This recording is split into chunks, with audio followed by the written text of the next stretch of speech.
चलो तो चलो हम लोग को आज स्टार्ट करना है क्या, लेक्चर नंबर 2। लेक्चर नंबर 2 में हम लोग देखेंगे आगे का कुछ पोर्शन। कल याद है मैक्सवेल का इक्वेशन फाइनल इक्वेशन तक नहीं पहुंच पाए थे।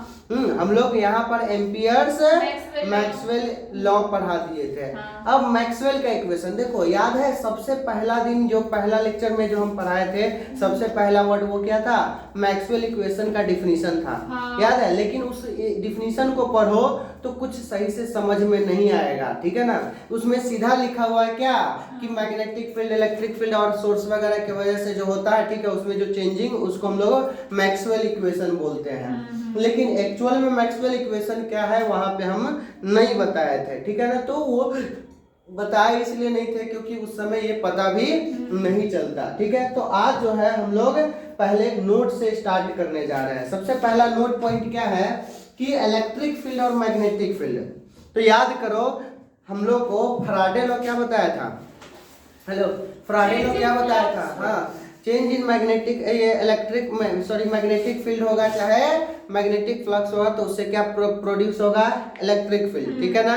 या करंट जहां पर होगा वहां पर क्या प्रोड्यूस होगा, मैग्नेटिक फील्ड। क्या प्रोड्यूस होगा, मैग्नेटिक फील्ड। लेकिन यहाँ पर जो है मैक्सवेल क्या बताया कि भैया जहां पर क्या होगा, इलेक्ट्रिक फील्ड का चेंज होगा वहां पे भी मैग्नेटिक फील्ड प्रोड्यूस होगा, ठीक है। पहले बताया क्या कि करंट जहां पर होगा वहीं पर क्या होगा, मैग्नेटिक फील्ड होगा, वरना नहीं होगा। लेकिन मैक्सवेल क्या बता दिया कि भैया जो है यहाँ पर जहां पर इलेक्ट्रिक फील्ड का भी चेंज होगा वहां पर क्या होगा, ये मैग्नेटिक फील्ड आएगा। तो सबसे पहले फैराडे लॉ बता चुका था क्या कि इलेक्ट्रिक फील्ड की वजह से, ठीक है ना, मैग्नेटिक फील्ड प्रोड्यूस होता है, ठीक है ना, सॉरी मैग्नेटिक फील्ड की वजह से इलेक्ट्रिक फील्ड प्रोड्यूस होता है, ठीक है। लेकिन मैक्सवेल आया और वो क्या बताया कि इलेक्ट्रिक फील्ड से मैग्नेटिक फील्ड भी हम लोग बना सकते हैं। समझ में आया। एनसीईआरटी में एक लाइन लिखा हुआ है कि फैराडे साहब बताए क्या कि मैग्नेटिक फील्ड से इलेक्ट्रिक फील्ड प्रोड्यूस होता है। तो जाहिर सा बात है इसका उल्टा भी हो सकता है, इलेक्ट्रिक फील्ड से मैग्नेटिक फील्ड भी प्रोड्यूस हो सकता है, ठीक है। लेकिन इसके बारे में मैक्सवेल से पहले कोई नहीं बताया था। तो मैक्सवेल आके बताया किसके हेल्प से, डिस्प्लेसमेंट करंट के हेल्प से, ठीक है ना। तो डिस्प्लेसमेंट करंट पर है, कुछ लोग उसको मैक्सवेल डिस्प्लेसमेंट करंट भी बोलता है। तो मैक्सवेल डिस्प्लेसमेंट करंट भी बोलेगा तो उसी को कहना। तो हमको खैर नोट में वो चीज नहीं पढ़ना। नोट में क्या पढ़ना है कि इलेक्ट्रिक फील्ड की वजह से मैग्नेटिक फील्ड प्रोड्यूस हो, चाहे मैग्नेटिक फील्ड की वजह से इलेक्ट्रिक फील्ड प्रोड्यूस हो, ठीक है ना। तो क्या होगा, मैग्नेटिक फील्ड और इलेक्ट्रिक फील्ड एक दूसरे के परपेंडिकुलर होगा। अब देख लो इधर, 2 मिनट इधर देखो बालक, यहाँ पर देखो, जैसे मान लो, लो इधर देखो, ये देखो, ये हमारा मान लो एक सर्कल है और इस सर्कल में क्या है, हमारा मैग्नेटिक फील्ड है। मैग्नेटिक फील्ड दो प्रकार से हो सकता है, या तो इनवर्ड नहीं तो आउटवर्ड की तरफ। समझ में आया, इनवर्ड। अब बी जो है देखो इधर, बी है इंक्रीजिंग, है इंक्रीजिंग, इंक्रीजिंग। तो याद करो फैराडे लॉ, फैराडे लॉ क्या बतलाया था कि अगर मैग्नेटिक फील्ड क्या इंक्रीजिंग है तो जो करंट प्रोड्यूस होगा उसमें वो क्या करेगा, मैग्नेटिक फील्ड को घटाएगा। मतलब हमेशा उल्टा करता है, बताया था ना, अपोज करता है। और बढ़ रहा हो तो घटाने वाला काम करेगा, घट रहा हो तो। अब एक बात बतलाते, इधर देखो, इसमें मान लो कि हम लोग जो है इलेक्ट्रिक फील्ड लिए हैं इनवर्ड की तरफ, इनवर्ड। हेलो, कौन सा मैग्नेटिक फील्ड लिए है, इनवर्ड मैग्नेटिक फील्ड। तुम लोग बताओ, इनवर्ड मैग्नेटिक फील्ड, तो इसमें क्या इंड्यूस होगा, करंट। अरे क्या हो रहा है, मैग्नेटिक फील्ड इंक्रीजिंग, मतलब मैग्नेटिक फील्ड चेंज हो रहा है। तो जहां पर मैग्नेटिक फील्ड चेंज होगा, फैराडे लॉ बतलाया था क्या होगा, करंट इंड्यूस होगा, जिसको ईएमआई बोले थे, इलेक्ट्रोमैग्नेटिक इंडक्शन। समझ में आया। अब बतलाओ, ये मैग्नेटिक फील्ड कैसा, इंक्रीजिंग है, बढ़ता हुआ है। तो अगर मैग्नेटिक फील्ड बढ़ रहा होगा तो इसके अंदर जो करंट इंड्यूस होगा वो क्या करेगा, मैग्नेटिक फील्ड को अपोज करेगा। तो अपोज कब करेगा, तो ये क्या है, इनवर्ड। डॉट आउटवर्ड होता है और क्रॉस इनवर्ड होता है, पता है ना। तो करंट जो है, करंट का डायरेक्शन किससे हम लोग पता लगाते हैं, राइट हैंड से। तो राइट हैंड में, अब देखो अगर करंट क्लॉकवाइज, देखो इधर से जाएगा तो ऐसे क्या होगा, क्लॉकवाइज। तो अगर ये क्लॉकवाइज में जाएगा तो थंब किधर गया, अंदर की तरफ। तो ये तो सपोर्ट कर दिया, क्योंकि ये मैग्नेटिक फील्ड भी अंदर है और करंट जो प्रोड्यूस हुआ वो भी किधर ले गया, अंदर की तरफ। तो सपोर्ट नहीं करेगा। हाँ, मैग्नेटिक फील्ड डिक्रीजिंग होता तो सपोर्ट करता, मैग्नेटिक फील्ड इंक्रीजिंग है। कैसा है, इंक्रीजिंग मैग्नेटिक फील्ड है तो इंक्रीजिंग मैग्नेटिक फील्ड में क्या होगा, अपोज करने वाला करंट प्रोड्यूस करेगा। तो अपोज करने का मतलब अपोजिट डायरेक्शन में मैग्नेटिक फील्ड का प्रोड्यूस करना। तो देखो क्या, ये एंटी क्लॉकवाइज में अगर करंट ले जाते हैं तो मैग्नेटिक फील्ड किधर आएगा, बाहर की तरफ। मतलब इसमें जो करंट इंड्यूस होगा वो किधर होगा, बाहर की तरफ। अब इधर देखो, देखो करंट बाहर की तरफ इस डायरेक्शन में होगा। अरे ये किसका डायरेक्शन हो गया, आई का। लेकिन क्या करंट के डायरेक्शन के जस्ट अपोजिट कौन चलता है, इलेक्ट्रॉन। तो एक्चुअल में तो इलेक्ट्रॉन ही ना चल रहा होगा। तो करंट चल रहा है इस डायरेक्शन में, तो इसी के अंदर इलेक्ट्रॉन जो चलेगा वो क्या होगा, अपोजिट डायरेक्शन में चलेगा। मतलब करंट जा रहा है ऐसे, देखो तो मैग्नेटिक फील्ड बाहर, तो इसके अंदर का जो इलेक्ट्रॉन होगा वो कैसे जाएगा, अंदर की तरफ। अरे जाएगा कि नहीं। अब इसी तरह से सभी जगह देखोगे तो इलेक्ट्रॉन ऐसे जाएगा। अरे जा रहा होगा, सॉरी ये तो उल्टा कर दिया। इलेक्ट्रॉन जो है वो किधर जाएगा, इधर की तरफ। क्या होगा, इधर की तरफ। ये इलेक्ट्रॉन जो है ये इधर की तरफ, मतलब करंट के डायरेक्शन के जस्ट अपोजिट होता है। एक बात बतलाओ, अगर किसी भी जगह लोगे तो यहाँ पर ये जो इलेक्ट्रॉन क्या है, चार्ज है।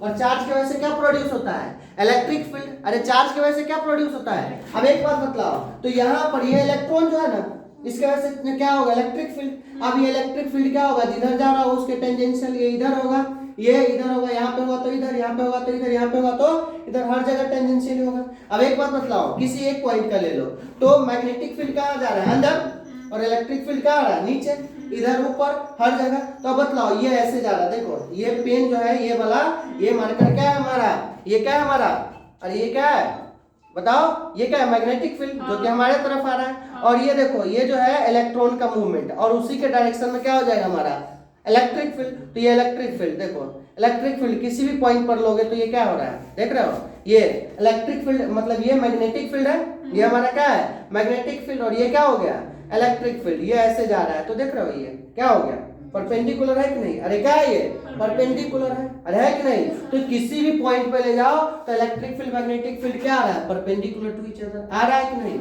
ये हो गया किसके बारे में, फैराडे लॉ के बारे में। दूसरा, हेलो कल जो पढ़ाए थे वो क्या पढ़ाए थे, कैपेसिटर वाला। देखो ये हमारा क्या है, ये हमारा क्या है, कैपेसिटर। ये हमारा क्या है, कैपेसिटर है। अब इस कैपेसिटर में इधर क्या है, प्लस चार्ज, इधर क्या है, माइनस चार्ज। मतलब प्लस चार्ज और माइनस चार्ज, हाँ घसका के सब कर दो वीडियो खराब बेहुदा का। एक तो लेट से आता है, कहाँ था रे, काम था वहीं से लेट। देखो इधर, तो यहाँ पर क्या है हम लोग का, ये जो है प्लस माइनस, तो जानते हो इलेक्ट्रिक फील्ड क्या होता है, प्लस से माइनस की तरफ जाता है। ये क्या हो गया हमारा, इलेक्ट्रिक फील्ड। अरे क्या हो गया, इलेक्ट्रिक फील्ड। अब इधर देखो, इधर देखो, यहाँ पर याद करो, ठीक है, करंट का डायरेक्शन से हम लोग निकाले थे। तो करंट का डायरेक्शन जो था, हेलो करंट का डायरेक्शन देखो यहाँ पर कहाँ था, बाहर की तरफ। देखो नहीं है ऐसे करके। तो अगर ऊपर वाला पॉइंट पर हम लोग देखेंगे, यहाँ से जो करंट आ रहा था तो ऊपर वाले पार्ट पे बाहर आ रहा है, तो यहाँ पर कैसा मैग्नेटिक फील्ड प्रोड्यूस होगा, डॉट। और यहाँ पर क्या होगा, नीचे की तरफ अंदर। अरे देखो ऐसे करके ये अंदर, तो अंदर होगा तो यहाँ पर क्या हो जाएगा, क्रॉस। आ रहा है समझ में। अरे ये करंट का डायरेक्शन है, और ऊपर में बाहर की तरफ ऐसे ले जाओ तो अंदर की तरफ। तो ऊपर में क्या है, डॉट है, और नीचे में क्रॉस है। तो मतलब ये अंदर जा रहा है, लेकिन मैग्नेटिक फील्ड इधर है। ये क्या हो रहा है, अंदर। तो बतलाओ, तो यहाँ पर ये अंदर जा रहा है और ये तुम्हारा इधर है, तो क्या हो गया, ये भी परपेंडिकुलर हो गया। मतलब चाहे ये लो चाहे ये लो, दोनों केस में। ये कैपेसिटर वाला केस हो गया जो मैक्सवेल का इक्वेशन पढ़े थे, ठीक है। तो electric field induce due to change in magnetic field, या magnetic field induce due to change in electric field. देखो electric field induce due to change in magnetic field, ये फैराडे बताया था ये वाला। और दूसरा और करके लिखे हैं क्या, magnetic field induce due to change in electric field, कल पढ़े हैं, मैक्सवेल बताया, समझ में आया। ये दोनों केस में मैग्नेटिक फील्ड और इलेक्ट्रिक फील्ड क्या होगा, परपेंडिकुलर टू ईच अदर होगा। आया समझ में। नेक्स्ट है, कल जो है बताए थे उसमें एक चीज थोड़ा सा देख लेते हैं, डिस्प्लेसमेंट करंट के कैपेसिटेंस के टर्म में अगर कोई क्वेश्चन आ गया तो कैसे बनाएंगे। तो अब बतलाओ, यहाँ पर ID बराबर हम लोग क्या बतलाए थे, अरे ID बराबर क्या बतलाए थे, ID by dq by dt। ID बराबर क्या बतलाए थे, d phi by dt, d phi by dt। अरे क्या बतलाए थे? Epsilon not d phi by dt। हाँ एप्सिलॉन नॉट वो गुना हो गया था उससे, ठीक है ना, और क्या था d phi बाई dt था। तो यहाँ पर id बराबर क्या हो जाएगा? Epsilon not d phi by dt। यहाँ पर d phi जो था वो इलेक्ट्रिक फील्ड का चेंज था, तो d phi e भी लिख सकते हैं, समझ में आया? तो बुक में एनसीईआरटी में d phi e लिया हुआ है, तो d phi e by dt लिख सकते हैं। अब बताओ फ्लक्स क्या था? ई ए cos थीटा था, cos थीटा, थीटा क्या था? जीरो। अब थीटा अगर 0 डिग्री था, हेलो थीटा अगर 0 डिग्री था तो क्या आ गया था यहाँ पर फ्लक्स के यहाँ पर? ई ए। अरे क्या आ गया था? ई ए, ठीक है। तो क्या हम लोग यहाँ पर एप्सिलॉन नॉट हाँ डी और यहाँ पर क्या लिख सकते हैं? ई ए, बट्टा में dt भी लिखा जा सकता है। अरे लिखा जा सकता है कि नहीं? तो D E A by dt लिख सकते हैं। अब एक बात बतलाओ, याद है हम लोग कभी पढ़े थे, ठीक है ना, इलेक्ट्रिक फील्ड बराबर v बट्टा डी, कभी पढ़े हैं? याद है? ये सेकेंड चैप्टर पढ़ रहे थे, वहां पर पढ़ा है इलेक्ट्रिक फील्ड बराबर क्या पढ़े थे? v बट्टा डी। अरे क्या पढ़े थे? v बट्टा डी। तो यहाँ पर e बराबर चाहे तो v बट्टा डी भी लिख सकते हैं। v क्या हो गया? पोटेंशियल है, और d क्या हो गया तुम्हारा? दो प्लेट के बीच का डिस्टेंस। जब कैपेसिटर पढ़ा रहे थे ना तब ये पढ़ाए थे, ठीक है ना। तो ये कैपेसिटर में जब थर्ड चैप्टर के जो लास्ट पढ़े थे कैपेसिटर टॉपिक, वहां पर ये पढ़ाए थे, जाके देखना है। तो ई बराबर क्या हो जाएगा बताओ तो? अरे यहाँ पर क्या हो जाएगा? एप्सिलॉन नॉट है डी, और ई बराबर क्या हो जाएगा बताओ तो? अरे ई बराबर क्या हो जाएगा? v बटा डी इंटू एरिया। आया समझ में? अरे आया कि नहीं? तो यहाँ पर जो है हमारा ये हो जाएगा। अब बट्टा में क्या हो जाएगा बताओ तो? dt। अरे बट्टा में क्या हो जाएगा? dt। अब बताओ v बट्टा d जो है वो, ठीक है, v बट्टा d और एरिया है। क्या है? v बट्टा d और एरिया है। अब v मान लो चेंज हो रहा है तो एरिया और कांस्टेंट है, और d क्या है? कांस्टेंट है। अरे वोल्टेज चेंज हो रहा है, वोल्टेज चेंज हो रहा है, एरिया और d कांस्टेंट है, तो इसको बाहर निकाल ले। तो बतलाओ तो id बराबर क्या बचेगा बताओ तो? एप्सिलॉन नॉट है v बट्टा d इंटू क्या हो जाएगा? dv by dt। अब याद करो कैपेसिटेंस का फार्मूला कुछ याद है? कैपेसिटेंस बराबर क्या बतलाए थे? Epsilon not a by d। जाके देखो कैपेसिटेंस का एक फार्मूला बतलाए थे, क्या? एप्सिलॉन नॉट a बटा d। सॉरी ये तो a था, ये क्या है? a, b तो अंदर रह गया, समझ में आया? तो क्या हो जाएगा? एप्सिलॉन नॉट a बटा d। तो यहाँ पर बताओ तो यहाँ पर जो है id बराबर क्या हो जाएगा? c। एप्सिलॉन नॉट a बटा d के यहाँ पर क्या हो जाएगा? c। अब बटा क्या हो जाएगा? dv by dt। आया समझ में? कहाँ से आया ये बात समझ में आया? अरे क्या किए हैं? d phi by dt epsilon not से गुना करके, ठीक है। तो एप्सिलॉन नॉट phi के यहाँ पर क्या बतलाए थे? e है बटा dt कल बतलाए थे, खाली e के यहाँ पर क्या रख दिया? v बटा d। v क्या है? चेंज हो रहा है, ठीक है ना। तो a बटा d क्या है? कांस्टेंट, क्योंकि एरिया दो कैपेसिटर का तो ना चेंज हो सकता है। अरे एरिया चेंज नहीं हो सकता है, और ना तो उसके बीच का डिस्टेंस वो फिक्स हो जाता है, एक बार कर देते हैं तो। हाँ दूसरा लोगे तो उसका अलग होगा, लेकिन एक के लिए तो वही रहेगा। तो यहाँ पर क्या हो जाएगा? अब एप्सिलॉन नॉट a बटा d कांस्टेंट सबको बाहर निकाल लिया, तो dv बाई dt बचा, dv बाई dt बचा। तो id बराबर क्या कर दिए? c। कैपेसिटेंस बराबर epsilon not a by d, तो c इंटू dv बाई, तो id बराबर क्या? c dv बाई dt भी लिख सकते हैं। अरे लिखा जा सकता है कि नहीं?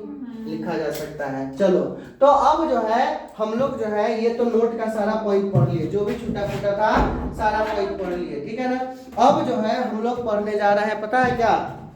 अब क्या पढ़ने जा रहे हैं? मैक्सवेल के इक्वेशन। हम बताए थे, याद है? मैक्सवेल जो है पहले ही से खाली एक चीज बताया था मैक्सवेल, वो क्या था? डिस्प्लेसमेंट करंट के बारे में, और बताया क्या था कि इलेक्ट्रिक फील्ड से भैया मैग्नेटिक फील्ड प्रोड्यूस होता है। मैग्नेटिक फील्ड से इलेक्ट्रिक फील्ड प्रोड्यूस होता है, वो बता चुका था। कौन? फ्राडे लॉ, समझ में आया? लेकिन इलेक्ट्रिक फील्ड से मैग्नेटिक फील्ड प्रोड्यूस होता है ये नहीं बताया था।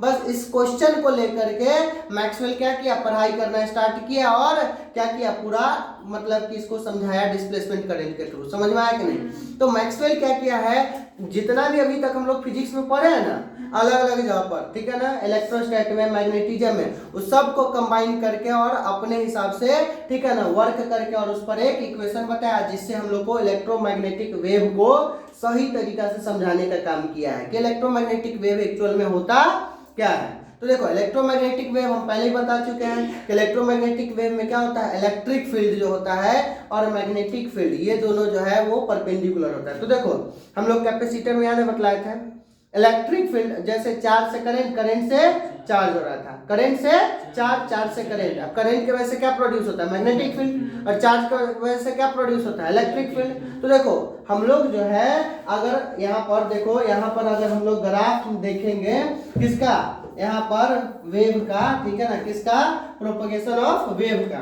तो मान लो कि ये जो है, ठीक है ना, यहाँ पर ग्राफ लिए हैं, अब इसमें हम लोग मान लो ये क्या हमारा है, इलेक्ट्रिक फील्ड, ये क्या है, इलेक्ट्रिक फील्ड। तो electric field, hello, electric field है, ठीक है, ये इलेक्ट्रिक फील्ड एक्स का ग्राफ है।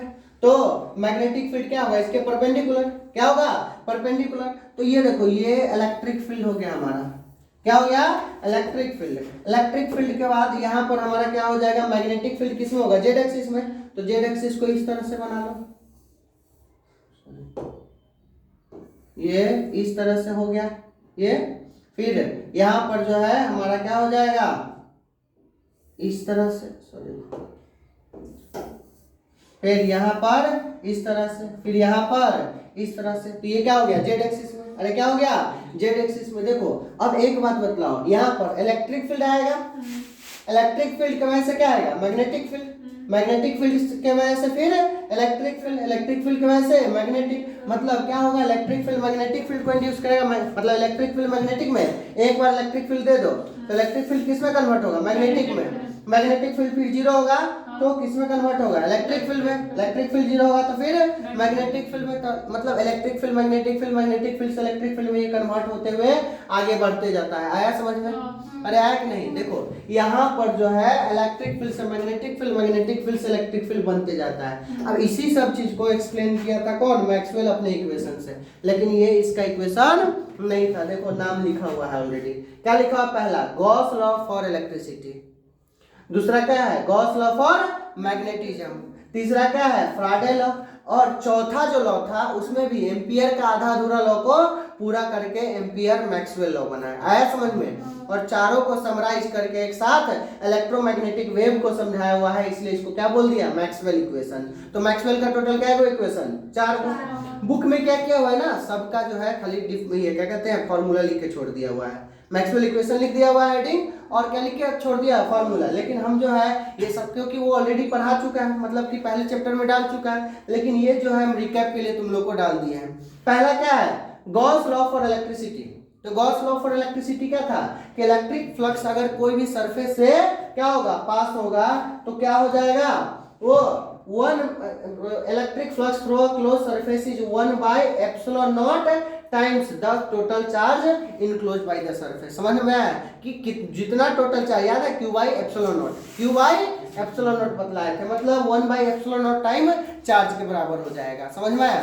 मतलब इलेक्ट्रिक फ्लक्स किसी भी सरफेस से, क्लोज सरफेस से कितना जा रहा है, कैसे निकाले थे, तो Q/ε0। अरे क्या निकाले थे, Q इनक्लोज बटा ε0। तो हम लोग देखो यहाँ पर लिख लेते हैं, देखो मतलब यहाँ पर क्या हो जाएगा, Gauss law, Gauss law for electricity. तो गॉस लॉ फॉर इलेक्ट्रिसिटी के लिए क्या हो जाएगा, मतलब यहाँ पर क्या हो जाएगा, फाई और ये ई, ठीक है ना, इनक्लोज, चाहे ये इनक्लोज लिखना छोड़ दो, हटाओ, कोई जरूरी नहीं इनक्लोज लिखना, ठीक है। क्या हो जाएगा, फाई बराबर क्या हो जाएगा, Q इनक्लोज बाय ε0। क्या हो जाएगा, Q इनक्लोज बाय ε0। तो क्या हो जाएगा, बतलाओ तो, यहाँ पर क्या हो जाएगा, फाई बराबर Q इन, चाहे कर ही दो, ठीक है ना, ये क्लोज सरफेस के लिए होता है, ये क्या होता है, क्लोज सरफेस के लिए इस तरह से होता है। तो Q इनक्लोज, अब बाई क्या हो जाएगा, ε0।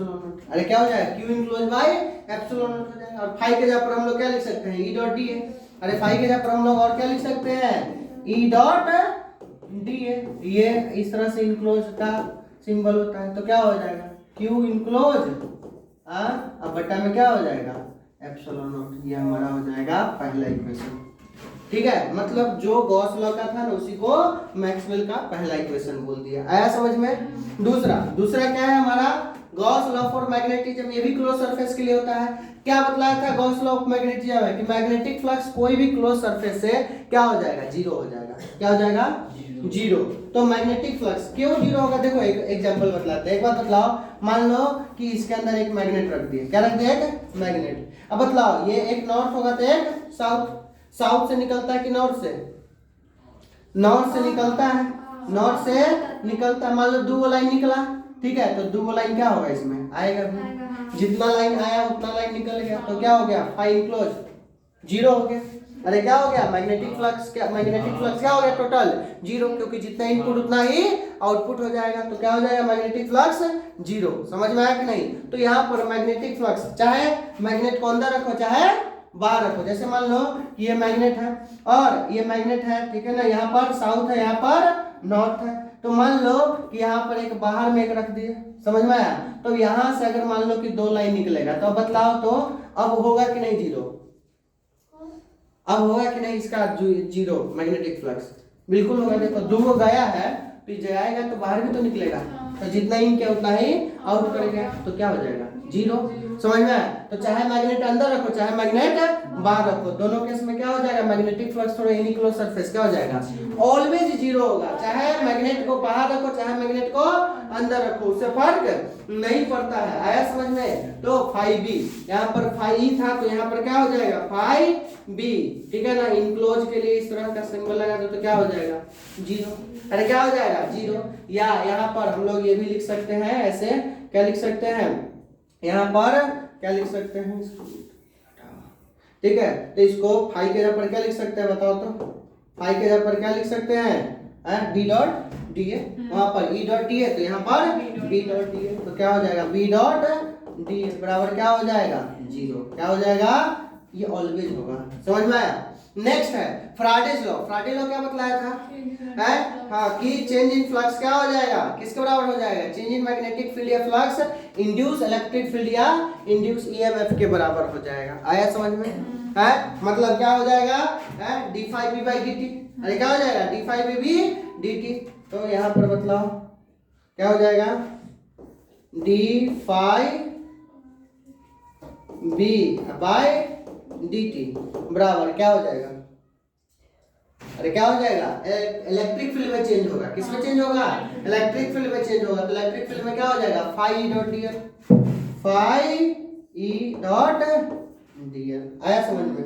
अरे आया कि नहीं। तो ये हो गया हमारा कौन सा, फ्राडेज लॉ। अरे क्या हो गया, Faraday's law, D five by B D T. और ये माइनस में रहता है साइन अपोजिट, ठीक है, इंड्यूस हमेशा अपोजिट में होगा। नेक्स्ट है amperes Maxwell law. Ampere Maxwell law याद है, अरे एम्पियर्स मैक्सवेल लॉ याद है, कल क्या बतलाए थे, क्या होगा, Q induce, sorry Q correct, IC plus ID के बराबर होगा। किसके बराबर होगा, आईसी प्लस आईडी के बराबर होगा। आईसी मतलब कंडक्शन करेंट और आईडी मतलब डिस्प्लेसमेंट करेंट। तो हम लोग आईसी प्लस आईडी के बराबर लिख लेंगे। आया समझ में। आईसी, आईसी कौन सा करेंट, कंडक्शन करेंट, और आईडी कौन सा करेंट हो जाएगा, अरे आईडी कौन सा करेंट हो जाएगा, डिस्प्लेसमेंट करंट हो जाएगा। आया समझ में। तो यहाँ पर बतलाओ Maxwell the line of integral magnetic field, ठीक है ना, integral magnetic field over a close loop is mu not times. ये कल याद है डेफिनेशन लिखवाए थे, हैं, अरे लिखवाए थे। तो यहाँ पर बतलाओ क्या हो जाएगा बताओ तो,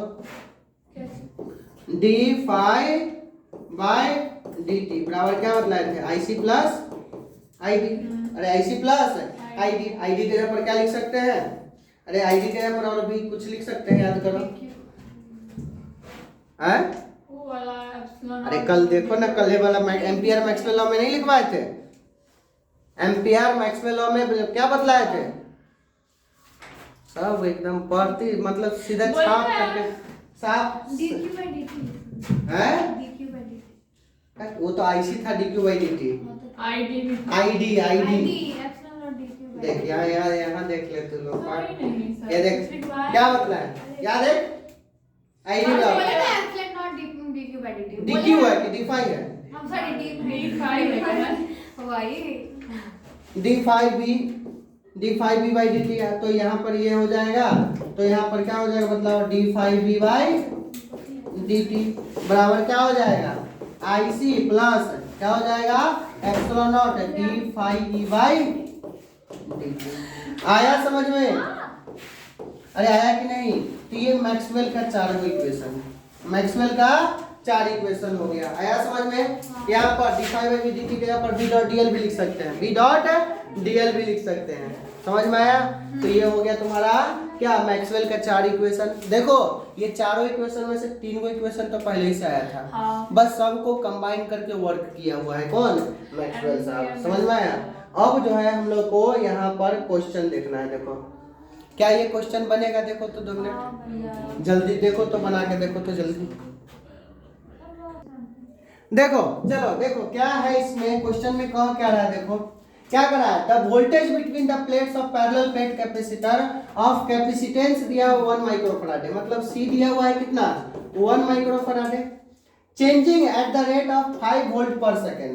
5 वोल्ट पर सेकेंड मतलब dV/dt, वोल्टेज का चेंज। अरे देखो ना वोल्ट पर सेकेंड है, मतलब सीधा वोल्ट देता है मतलब वोल्टेज का चेंज, लेकिन यहाँ पर क्या दिया, वोल्ट पर सेकेंड। तो यहाँ पर dV/dt दे दिया हुआ है कितना, 5 वोल्ट पर सेकेंड। तो हम लोग को निकालना क्या, find displacement current in the capacitor, मतलब ID बराबर क्या होगा। तो हम लोग याद करो अभी बताए हैं, क्या बताया है, ID बराबर, बतलाओ तो C dV/, अरे यार अभी बताए हैं, देखो देख लो ID बराबर C dV/, बताए हैं। तो यही तो हम लोग का क्या है, यहाँ पर लगाना है। अब बतलाओ यहाँ पर क्या हो जाएगा, ID बराबर C कितना है, 1 माइक्रोफैराड। सबसे पहले माइक्रोफैराड को चेंज करो फैराड में, क्योंकि सब ऐसा यूनिट में डालते हैं। अरे सबको ऐसा यूनिट में डालते हैं, तो ऐसा यूनिट में माइक्रोफैराड का कितना होता है, 1 × 10⁻⁶ फैराड हो जाएगा। और ये तो है, तो क्या हो जाएगा, मतलब 1 × 10⁻⁶, ठीक है फैराड। और dV/dt कितना है, 5। तो कितना हो जाएगा, मतलब डिस्प्लेसमेंट करंट कितना हो जाएगा, 5 × 10⁻⁶ एम्पीयर करंट हो जाएगा। आया समझ में? नेक्स्ट क्वेश्चन आसान है, बताओ। देखो ये नेक्स्ट क्वेश्चन, 2 मिनट देते हैं, जल्दी बनाओ रे बकलूल बात। क्या मतलब, देखो नेक्स्ट क्वेश्चन, देखो क्या है इसमें, क्या कह रहा है। अब parallel plate capacitor, parallel plate capacitor है, इसका भी कैपेसिटेंस दिया हुआ है 5 माइक्रोफैराड है। अरे कितना है, 5 माइक्रोफैराड है, मतलब C दिया हुआ है 5 माइक्रोफैराड है। माइक्रोफैराड को चेंज कर लो तो क्या हो जाएगा, 5 × 10⁻⁶ farad. Being charged so that the current has steady value, मतलब जब मैक्सिमम वैल्यू या कोई भी स्टेडी वैल्यू होगा उस समय 100 मिली एम्पियर है, मतलब करंट का स्टेडी वैल्यू मतलब एकदम फ्लो कर रहा है उतना ही से, उस समय कितना है, 100 मिली एम्पियर। मिली एम्पियर को सबसे पहले एम्पियर में कन्वर्ट करो तो 100 × 10⁻, मिली का कितना होता है, -3। अरे होता है -3। तो अब बतलाओ क्या कर रहा, find rate of change of potential. Rate of change of potential मतलब dV/, अरे रेट मतलब टाइम, तो dV/dt कितना होगा। अब बतलाओ ना, ID बराबर क्या होता है, ये ID दिया हुआ, ठीक है।